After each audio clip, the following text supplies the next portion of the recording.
Hello dear friends, आप सब कैसे हो। आज के इस वीडियो में हम बात करने वाले हैं निरक्षीय स्थिति पर विद्युत क्षेत्र की तीव्रता और अक्षीय स्थिति पर विद्युत क्षेत्र की तीव्रता को दोनों हमने पढ़ लिया।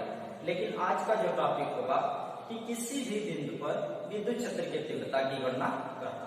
कि एनी वन पॉइंट है, उस एनी वन पॉइंट पर इलेक्ट्रिक फील्ड इंटेंसिटी की कैलकुलेशन करना है, लेकिन किसके कारण? इलेक्ट्रिक डायपोल के कारण। यानी इलेक्ट्रिक डायपोल के कारण किसी बिंदु पर विद्युत क्षेत्र की तीव्रता की गणना करना। यानी मिला क्या है कि किसी बिंदु पर विद्युत क्षेत्र की तीव्रता या r थीटा पर द्विध्रुव आघूर्ण के कारण विद्युत क्षेत्र की तीव्रता की गणना करना। ऐसे आपसे क्वेश्चन उठा सकता है, यानी कोई भी व्यक्ति आपसे क्वेश्चन उठा सकता है कि किसी बिंदु पर विद्युत क्षेत्र की तीव्रता या r थीटा पर विद्युत क्षेत्र की तीव्रता की गणना द्विध्रुव आघूर्ण के कारण ज्ञात करें। तो देखो, हम पढ़ा चुके हैं आप लोगों को कि जैसे अच्छी स्थिति पर विद्युत क्षेत्र की तीव्रता और निरक्षीय स्थिति पर विद्युत क्षेत्र की तीव्रता, ऐसा हमने दो वीडियो आप लोगों को दे दिए। ये 3 वीडियो जो होता है इलेक्ट्रिक फील्ड इंटेंसिटी निकालने की, जो 3 वीडियो होती है, इसमें से कक्षा 12 में 99% गारंटी होता है कि एक टॉपिक 3 नंबर में उठाता है। कहीं कहीं पहले तो 5-5 नंबर में उठाया करता था, लेकिन अब 3 नंबर में ये टॉपिक्स उठाता है। तो इसी के बारे में हम लोग कैलकुलेशन करते हैं। तो इसमें से हमने 2 वीडियो पढ़ा दिया है, लेकिन थर्ड वीडियो जो लास्ट ऑप्शन है इलेक्ट्रिक फील्ड इंटेंसिटी निकालने का, कि किसी भी बिंदु पर विद्युत क्षेत्र की तीव्रता निकालने का, हम आज उसी का अध्ययन करेंगे। अब मान के चलते हैं, ऐसे हम लोग इसको पढ़े थे कि अच्छी स्थिति पर विद्युत क्षेत्र की तीव्रता का व्यंजक E बराबर 1/4 पाई एप्सिलॉन 0 2P/r3 अच्छी स्थिति पर, और निरक्षीय स्थिति पर विद्युत क्षेत्र की तीव्रता का व्यंजक पढ़े थे E बराबर 1/4 पाई एप्सिलॉन 0 P/r3 पढ़े थे। लेकिन आज हम लोग पढ़ेंगे, आज क्या पढ़ेंगे कि किसी बिंदु पर विद्युत क्षेत्र की तीव्रता की गणना क्या होती है। आपसे कोई पूछ दे कि अच्छी स्थिति पर कितना होता है, तो कहिएगा अच्छी स्थिति पर कितना होता है विद्युत क्षेत्र की तीव्रता, तो साफ कहिएगा कि E बराबर 1/4 पाई एप्सिलॉन 0 2P/r3 होती है। कोई पूछ दे निरक्षीय स्थिति पर कितना होता है, तो कह दीजिएगा E बराबर 1/4 पाई एप्सिलॉन 0 P/r3 होती है। लेकिन कोई पूछ दे ऐसे कि किसी बिंदु पर विद्युत क्षेत्र की तीव्रता कितना होता है, तब आप लोग ऐसे कहिएगा E बराबर 1/4 pi epsilon 0 P/r3 under root 1 + 3 का स्क्वायर थीटा होता है। इसके बाद तो हम लोग का जो समीकरण होगा, मेन समीकरण होगा, आज का जो समीकरण निकलेगा E बराबर 1/4 पाई एप्सिलॉन 0 K और P/r3 अंडर रूट 1 + 3 का स्क्वायर थीटा का निकलेगा। यही समीकरण निकालेंगे। E बराबर 1/4 pi epsilon 0 K P/r3 under root 1 + 3 का स्क्वायर थीटा निकालेंगे। यही समीकरण निकालेंगे, इसी समीकरण की कैलकुलेशन हम लोग करेंगे। बात समझते रहिएगा। देखो, इसमें हम लोग मान कर चलते हैं। माना 2l लंबाई का कोई चालक, या ऐसे मान लेते हैं, माना AB कोई द्विध्रुव आघूर्ण है, AB कोई द्विध्रुव आघूर्ण है, जिनकी बीच की दूरियां क्रमशः 2l है। जिनके बीच की दूरियां क्रमशः क्या है? 2l है। इनके मूल बिंदु O है। मूल बिंदु O से थीटा कोण बनाते हुए एक बिंदु R दूरी पर P है। फिर से माना A और B कोई द्विध्रुव आघूर्ण है, जो किसी के परावैद्युतांक वाले माध्यम में रखा गया है, जिनके बीच की पूरी लंबाई कितनी है? 2l मीटर है। जिनके बीच की पूरी लंबाई, संपूर्ण लंबाई कितनी है? 2l मीटर है। इसके मूल बिंदु O है। मूल बिंदु O से थीटा कोण बनाते हुए R दूरी पर एक बिंदु P है। अब मानते हैं, माना कि बिंदु A पर उपस्थित आवेश माइनस Q तथा B पर उपस्थित आवेश क्या है? Plus Q। माइनस Q तथा प्लस Q आवेश के कारण बिंदु P पर विद्युत क्षेत्र की तीव्रता की गणना करनी है। ऐसा चीज माना। फिर से सुनिएगा, हम फिर से बता रहे। माना AB कोई द्विध्रुव आघूर्ण है, कोई द्विध्रुव आघूर्ण P है। AB कोई द्विध्रुव आघूर्ण P है, द्विध्रुव आघूर्ण P है, जिनकी बीच की लंबाई क्या है? 2l है, और यह के परावैद्युतांक वाले माध्यम में रखा गया है। मान लेते हैं बिंदु A पर उपस्थित आवेश माइनस Q और B पर उपस्थित आवेश क्या है? वो प्लस Q। अब मान लेते हैं, फिर माना इसके मूल बिंदु O है, और मूल बिंदु O से थीटा कोण बनाते हुए स्मॉल r दूरी पर एक बिंदु P है, जिस पर हमें विद्युत विद्युत क्षेत्र की तीव्रता की गणना -q और +q आवेश के कारण करनी है। कंफर्म हो गए होंगे। अब देखो हमने माना कि -q के कारण विद्युत क्षेत्र की तीव्रता क्या है, वो -q के कारण विद्युत क्षेत्र की तीव्रता ऐसे, इसको हम E1 मान लेते हैं, कल्पना कर लिए E1 है और +q के कारण विद्युत क्षेत्र की तीव्रता क्या है, E2, और माइनस और +q आवेश के कारण विद्युत क्षेत्र का परिणामी विद्युत क्षेत्र की तीव्रता क्या है, E। कल्पना कर लीजिए, फिर मान रहे हैं, माना कि q -q आवेश के कारण विद्युत क्षेत्र की तीव्रता E1 +q आवेश के कारण विद्युत क्षेत्र की तीव्रता E2 और इनका रिजल्टेंट यानी परिणामी विद्युत क्षेत्र की तीव्रता क्या है, वो E है। तब हम इनके समीकरण की गणना कर सकते हैं। ध्यान से देखते चलिएगा। अब हम लोग यहीं से मान करके लगाएंगे, इसी समीकरण का कैलकुलेशन करना था। अब हम यहीं से मान करके लगाएंगे ऐसे कि पहले इतना बात समझते हैं, इतना के समझ जाए, इतना का ऊपर वाले पार्ट की बात कर लीजिएगा, वो ऊपर वाले पार्ट अभी बतला रहे हैं। ऊपर वाले पार्ट का ऐसे लिखते हैं, हमें ज्ञात है कि ज्ञात है कि अक्षीय स्थिति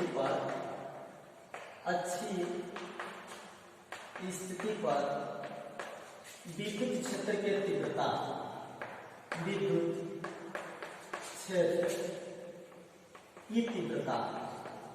विद्युत क्षेत्र की तीव्रता क्या हुआ, वो E बराबर 1/4 पाई एप्सिलॉन 0 2p बटे r3। इसका समीकरण नंबर 1 मान लीजिएगा। तथा निरक्षीय स्थिति पर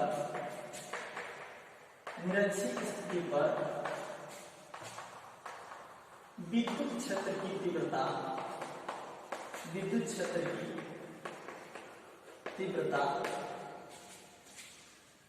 E बराबर 1/4 पाई एप्सिलॉन 0 p बटे r3।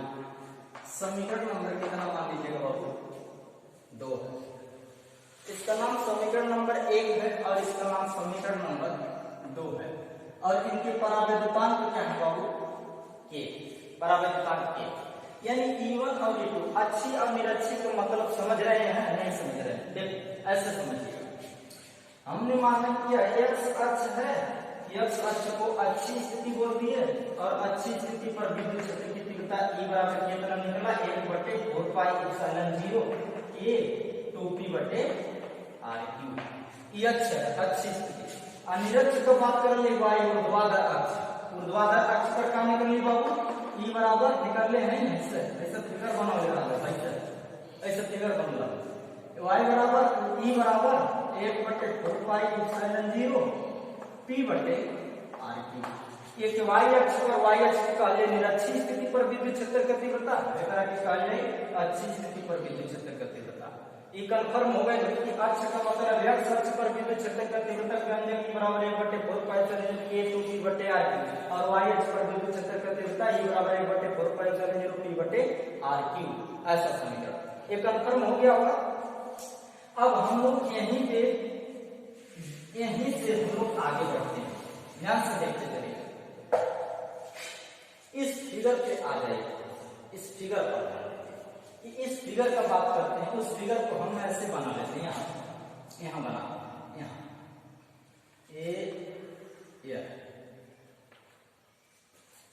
इसको हमने मान लिया यहाँ का विद्युत क्षेत्र की तीव्रता क्या है, E1 है और यह परिणामी विद्युत क्षेत्र की तीव्रता क्या है, E है और यह मूल बिंदु क्या है, P है और यहाँ का विद्युत क्षेत्र की तीव्रता इधर का क्या है, E2। यानी नीचे वाला विद्युत क्षेत्र की तीव्रता E2, ऊपर वाला विद्युत क्षेत्र की तीव्रता E1 और इसका परिणामी विद्युत क्षेत्र की तीव्रता क्या है, E है। इसको अब मिला देते हैं, इसे मिला देंगे। हमने बतलाया है आप लोगों को, एक थ्योरम पढ़ाया है, लामी थ्योरम, कहे थे कि ऐसे कि इस E को जब हम नीचे लाएंगे, ऐसे नीचे लाएंगे तो हो जाएगा E cos थीटा। E का हो जाएगा E cos थीटा, इसके बराबर हो जाएगा बाबू E2 के। और जब इसी को हम ऊपर लेकर के जाएंगे, ऊपर ऐसे ऊपर ले जाएंगे तो हो जाएगा ई साइन थीटा। किसके बराबर हो जाएगा बाबू? E1 के बराबर। कंफर्म, कोई दिक्कत नहीं होगा कि यहाँ पे देखिएगा E को जब हम x अक्ष पर लाए यानी अच्छी स्थिति पर लाए तो क्या हो गया E का थीटा जो कि इसके बराबर हो गया E2 के। और जब E को ऊपर लेके गए विद्युत क्षेत्र की तीव्रता E1 था तो E यानी E sin थीटा जो कि इसके बराबर हो गया E1। कंफर्म। अब हम ऐसे मान लेते हैं P, इसको एक जो हम मिलान कराए हैं यहीं पे मान लेते हैं P, इसको मान लिए Q, इसको मान लिए R और इसको मान लिए S। P Q R S 4 point हो गया, यानी P Q R S 4 point हो गया। अब भाई E1 है, क्या भाई है ना बढ़िया E1 है तो ये वर्ग बन गए। अब वर्ग का आमने वर्ग नहीं आयत बन गया और आयत के आमने सामने का भुजा का होता है बराबर होता है। तो E1 का अगर जो भाई है तो भाई को E1 है हुई और E2 है से लेके भाई है तो भाई कौन सी हुई? E2 हुई। बात कंफर्म हो गया हो कि बिन P Q R S हमने 4 बिंदु माना। P से लेके Q तक की दूरी अगर E1 है तो S से लेके R तक की दूरी भी क्या होगी? E1 होगी। अगर P से लेके S तक की दूरी E2 है तो Q से लेके R तक की दूरी भी क्या होगी? E2 होगी। कंफर्म। अब भाई देखो कि एक त्रिभुज का निर्माण हो गया, पाइथागोरस सूत्र लगा दो। देखो P R S त्रिभुज एक बन गया। या अथवा ऐसे कर लो, ऐसे अथवा कर लो, देखिए कोण मानना है, थीटा कोण मानना, एकरा के थीटा कोण मानना। मान लेते हैं P Q R एक त्रिभुज बन गया, त्रिभुज P Q R एक त्रिभुज बन गया। अच्छा है P R S एक त्रिभुज बन गया। दोनों में से चाहे दोनों की एक त्रिभुज ले लिया। ऐसे लिखेंगे अतः, ऐसे लिखेंगे अतः। इतना बात तो समझ में आ गया होगा लगभग, मैं आशा करता हूं वो बात सबको समझ में आ गई होगी। देखो अतः किसी बिंदु पर विद्युत क्षेत्र की तीव्रता ज्ञात करने के लिए, विद्युत क्षेत्र की तीव्रता के समीकरण के लिए, की तीव्रता के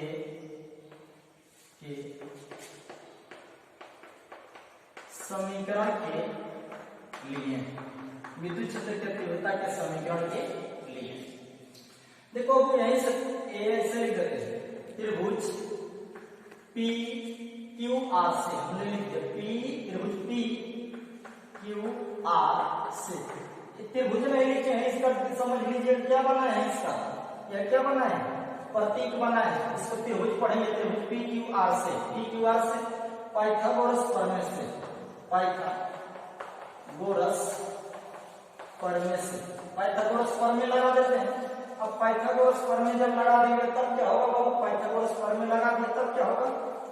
ऐसे पढ़े होंगे कर्ण का होल स्क्वायर बराबर आधार का होल स्क्वायर अब प्लस लंब का होल स्क्वायर। कर्ण कौन है बाबू? पी आर कर्ण है। तो देखो पी आर का होल स्क्वायर बराबर आधार कौन है? आधार हाई बन गया, हाई आधार बन गया। देखो क्यू आर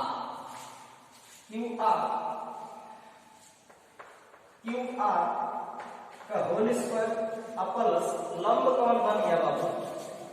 पी क्यू का होल स्क्वायर, पी क्यू का होल स्क्वायर।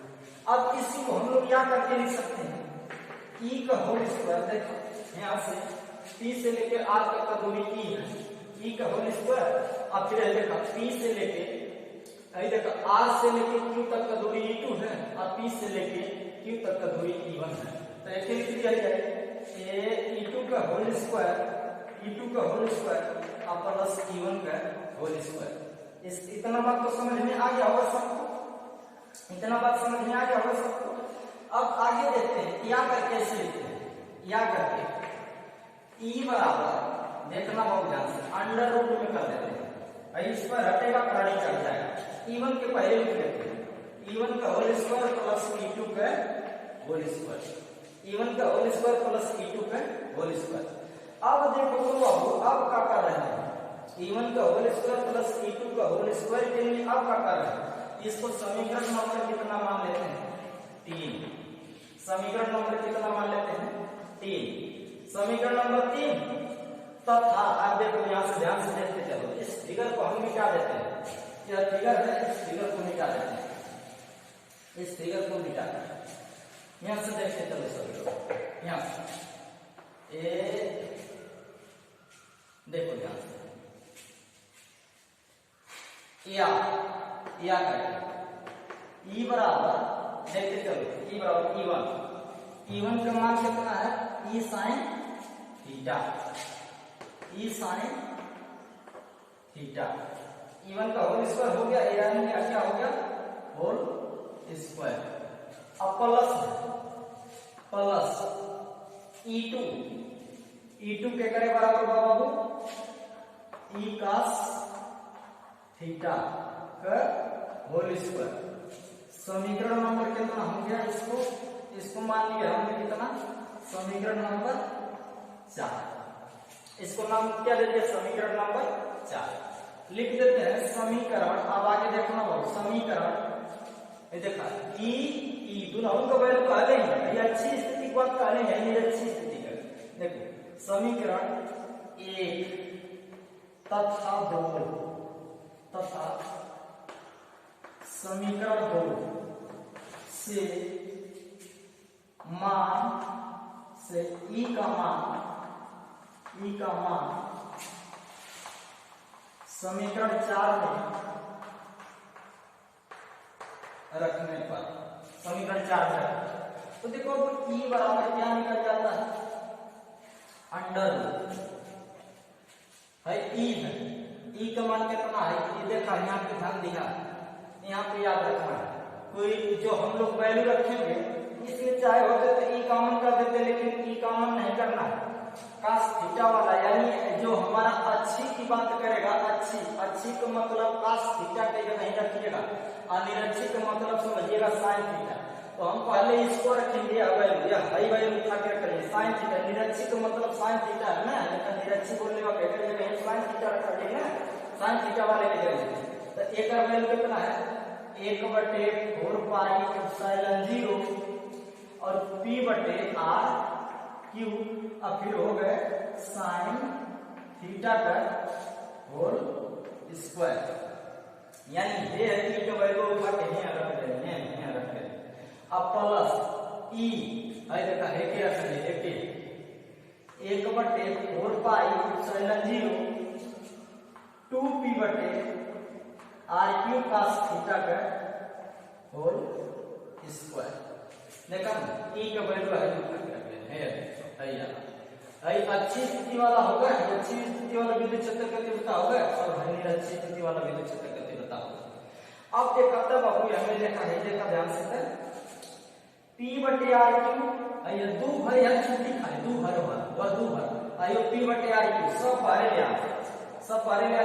तब देखा E बराबर कितना हो जाएगा, E बराबर अंडर रूट लगा लीजिए 1/4 पाई एप्सिलॉन 0 और P बटे R क्यू का होल स्क्वायर कितना होगा, होल स्क्वायर है ऊपर आ जाएगा, और देखा 2 क्यों नहीं रखी है, 2 cos थीटा लिख दिया। अब प्लस हो गया, एक कोष्ठक में कई देने, बड़का कोष्ठक में लगा देंगे, खाली कौन सी बचल है, साइन थीटा है, ये लोग बाहर नहीं करेंगे, बाहर आ गए, बाहर देखा 1/4 pi epsilon 0 1/4 pi epsilon P बटे R क्यू और P बटे R क्यू बाहर आ गया, खाली बचे कौन सी साइन थीटा, ये साइन थीटा, साइन थीटा। अब होल स्क्वायर बटे साइन स्क्वायर थीटा लिखा है, देखा होल स्क्वायर बटे साइन स्क्वायर थीटा लिखा है, और ये कौन सी बचल प्लस 2 का वर्ग करवा 2 दूनी 4, और cos थीटा है, cos थीटा ये हो के स्क्वायर हो जाए cos स्क्वायर थीटा। कितना बच गया बाबू, यार कितना बच गया कि 1/4 पाई एप्सिलॉन P बटे R क्यू बाहर आ गया, ध्यान से ना 1/4 पाई एप्सिलॉन 0 P बटे R क्यू बाहर आ गया, बचल कौन से cos थीटा यानी sin थीटा का है होल स्क्वायर, नहीं तो स्क्वायर चढ़ गया, आई cos स्क्वायर थीटा होगा 2 का गुणा करके कितना 4, ये तो मतलब कंफर्म हो गया होगा। अब हम थोड़ा सा मिटा देते हैं, यही इतना समझाया था जो उसी को मिटा देते हैं। यही इतना देखो ध्यान से, यही इतना से हो जाएगा, यही इतना से आपका समीकरण सॉल्व हो जाएगा। अब देखो तो अब हम लोग ऐसे पढ़े हैं, यही इतना पढ़े हैं, आई स्क्वायर हटी तो यानी ये समझिएगा कि आई स्क्वायर हटेगा तो कार्डिस है बाहर आ जाएगा, बाहर आ जाएगा। जब बाहर आ जाएगा तो हम कहेंगे कि बराबर, इसको कैसे बाहर करेंगे, चाहो तो दो खंड में विभक्त कर सकते हो। कहीं भी याद रखिएगा कि कर्डित मान 1/2 होता है, ऐसे याद रखिएगा। जो स्टूडेंट रूल है उनके लिए बात कर रहा हूँ कि कर्डित मान 1/2 होता है। तो दोनों पे कर्डी लगाना, ए बराबर है 1/4 पाई एप्सिलॉन 0 और p/r³ हो गया। एक में लिख देना कर्डी में ना कर्डी में चलते कर्डी एक स्क्वायर चढ़ा देंगे, हो गया। एक क्वेश्चन में है कर्डी में लिखना है, बगल में लिखना ए कर्डी में हो गया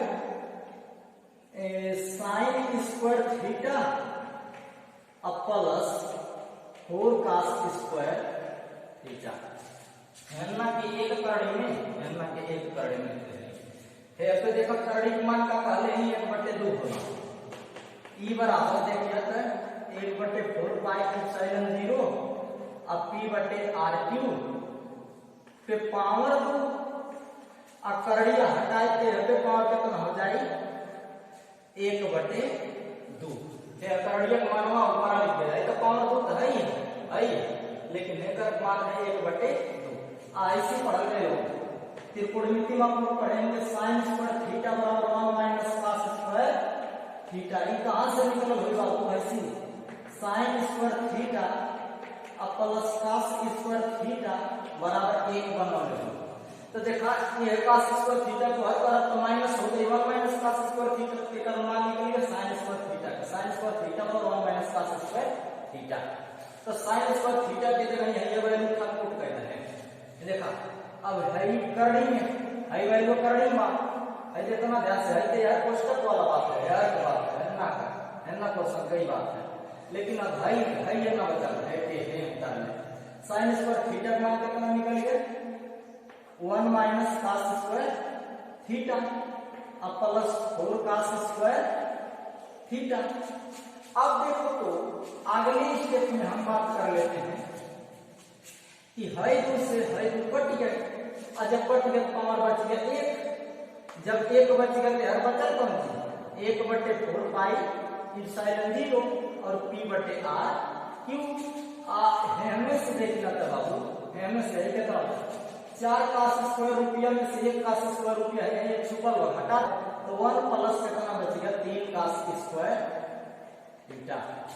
तो हमारा जो मेन व्यंजक निकला, मेन व्यंजक कौन है, ई बराबर 1/4 pi epsilon 0 p/r³ under root 1 plus 3 cos square theta. इस समीकरण को हम क्या कहेंगे कि किसी बिंदु पर विद्युत क्षेत्र की तीव्रता का समीकरण। मैं फिर से एक बार इस वीडियो को दोहराता हूं कि ऐसे थ्योरेटिकल मान लिया, माना 2l लंबाई का कोई चालक या AB कोई द्विध्रुव आघूर्ण है, द्विध्रुव आघूर्ण P है, जिसके बीच की संपूर्ण दूरी कितनी है 2l है, या किसी के परावैद्युतांक वाले माध्यम में रखा गया है। इस चालक के मूल बिंदु O से थीटा कोण बनाते हुए स्मॉल r दूरी पर एक बिंदु P है, जिस पर हमें -q तथा +q आवेश के कारण विद्युत क्षेत्र की तीव्रता की गणना करनी है। अब हमें पता है, हमें याद है क्या कि अच्छी स्थिति पर विद्युत क्षेत्र की तीव्रता का व्यंजक 1/4 पाई एप्सिलॉन 0 k2p/r³ तथा निरक्षी स्थिति पर विद्युत क्षेत्र की तीव्रता का व्यंजक E बराबर 1/4 पाई एप्सिलॉन 0p/r³ होता है। अब हमें किसी बिंदु पर निकालना है, किसी का मतलब ये नहीं, कोई भी पॉइंट होता है, हो सकता है निकालना पॉइंट। अब कहेंगे किसी बिंदु पर विद्युत क्षेत्र की तीव्रता के समीकरण के लिए बात करते हैं।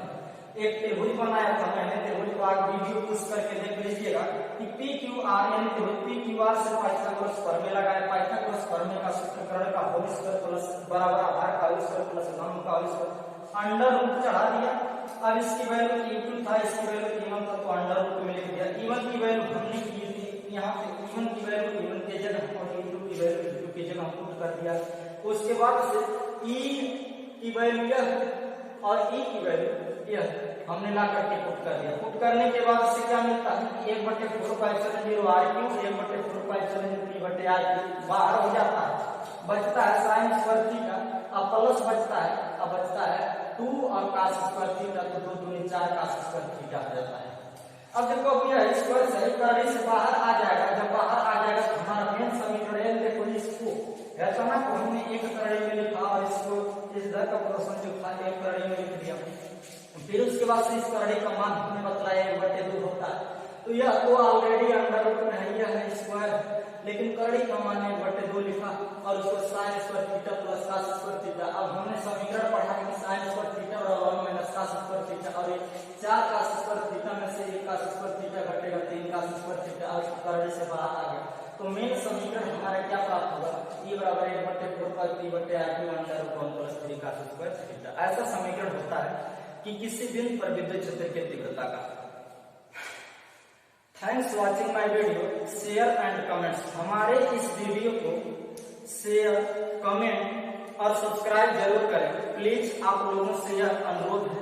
शेयर और कमेंट्स और सब्सक्राइब वही नहीं करते हैं जिसके पास अंगूठा नहीं होता है, समझ लीजिएगा, जिसके पास अंगूठा नहीं होता है वो सब्सक्राइब नहीं करता। अगर जो आप लोगों के पास अंगूठा होगा तो सब्सक्राइब जरूर करेंगे, कल तक इसका रिजल्ट हमारे पास आ जाएगा। Thanks watching my video.